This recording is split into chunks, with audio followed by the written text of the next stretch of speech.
బద్వేల నియోజకవర్గము పూర్వాంగల ఈ సంబంధించి ఈ మైదుపూర్ నియోజకవర్గాల్లోనే ఎందుకు దళితులపైన ఇలాంటివి జరుగుతున్నాయి? ఇదేమైనా ఒక పథకం ప్రకారం జరిగేటువంటి అవకాశాలు ఉన్నాయా?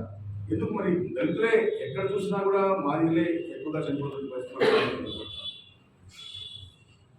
ఒకవైపేమో విద్యార్థి 15 సంవత్సరాల విద్యార్థి, చదువుకున్నటువంటి విద్యార్థి చనిపోవడానికి గల కారణాలు ఏమైనా ఉన్నాయా? ఇందులో ఏమైనా ప్రేమ వ్యవహారం ఉందా? లేదా మంచి స్టూడెంట్, చాలా బ్రైట్ స్టూడెంట్, దాదాపు ఒక డిస్టెన్స్లో చదువుకున్నటువంటి ఒక విద్యార్థి, ఆ విద్యార్థి తాగడానికి గల కారణాలు ఏంటి? అసలు తాగాడా? దానికి ఏమైనా ఆధారాలు ఉన్నాయా? అక్కడ నుంచి దాదాపు బయటకు వచ్చినటువంటి వ్యక్తి, ఆ విద్యార్థి 2 కిలోమీటర్ల దూరం తాగితే ఎలా నడుచుకుంటూ పోతాడు అక్కడ దాకా? వాళ్ళు చెప్పినట్టుగా ఏదైతే ప్రిన్సిపాల్ గారు మీ అబ్బాయి తాగాడు ఇంటికి తీసుకెళ్ళాలని చెప్పిన మాటలు వాస్తవాన్ని మనం చూస్తే, ఒకవేళ ఆ అబ్బాయి తాగి ఉంటే 2 కిలోమీటర్ల దూరం నడుచుకొని పోవడానికి అవకాశం ఉందా?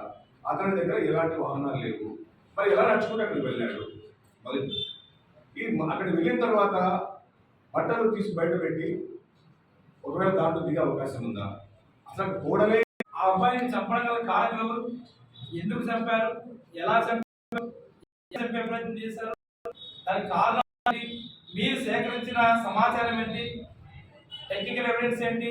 లేకపోతే ఇతర సంబంధించి సాక్షి ఎవరు ఉన్నారా అనే విషయాలు ఇంతవరకు సమాచారం కానీ వాళ్ళ కుటుంబ సభ్యులకు కానీ ఏమీ ఇంతవరకు చెప్పిన దాకా కనిపించలేదు.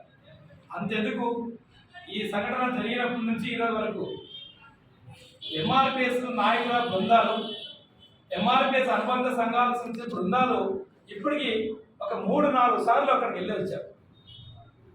మొదటిగా మాది ఉద్యోగుల సమాఖ్య నాయకత్వం వెళ్ళింది, ఎంఆర్పిఎస్ నాయకత్వం వెళ్ళింది. మందకృష్ణమాధవ్ గారు మొత్తం ఏ రోజు ఏ రాష్ట్రం ఉంటాడో తెలియదు.